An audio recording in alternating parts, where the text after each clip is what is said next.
We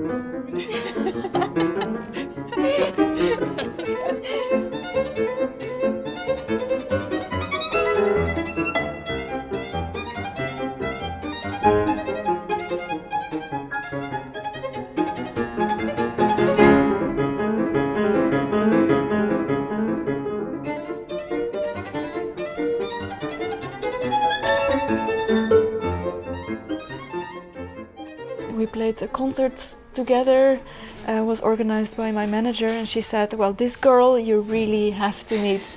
Elisabeth Brauss, she is wonderful, and she thought it would really click between the two of us. She said the same thing to me. She said, you have to meet this wonderful girl, Noa Wildschut. Like, she's the best. So over the years we have really experienced a lot of adventures together. Then we also got roommates in Berlin.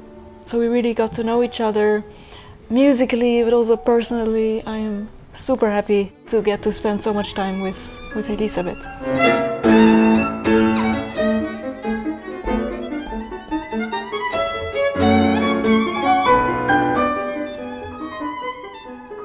Prokofiev was still inspired by classical, traditional forms and structures, but he fills these traditional forms with so much original new thoughts and sound effects on the violin, and it can be very poetic, his music, like in the middle part of the second movement. It's just a wonderful, tender melody.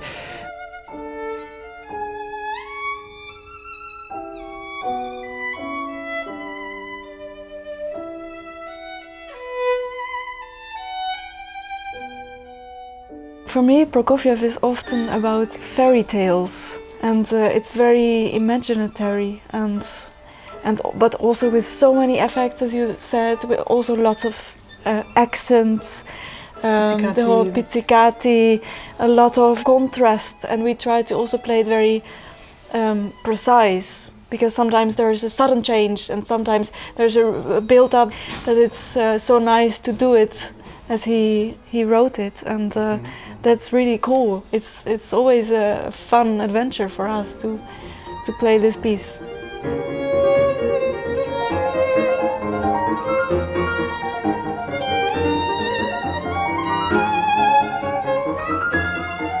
The Schoenfield is very much inspired by different styles of music, by klezmer, pop, but this is also very inspired by the jazz. And there's also a tango and a samba, and so it's really world music, and the two pieces that we play are very jazzy, very groovy, again with lots of accents, and the rhythm constantly changes. You really have to be on the edge of your seat to follow the music. Also a lot of notes for us to play. It's not easy, but it's really a lot of fun. It's a party for us.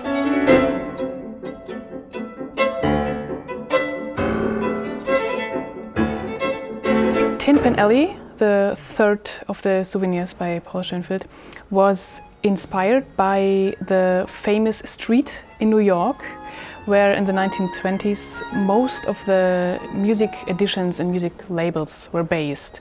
So we always kind of think about not only New York and how the spirit must have been back then, but also just of someone walking down the street and looking into that store and into that store, maybe singing to themselves, just maybe even dancing, or just being very carefree and happy, and at the same time soaking up the spirit of New York in the 1920s. And I think this is what makes this music very special. It's very imaginative. There's a lot of different pictures, images that come to mind, and you feel a very certain way. It's just a wonderful example for New York jazzy kind of music.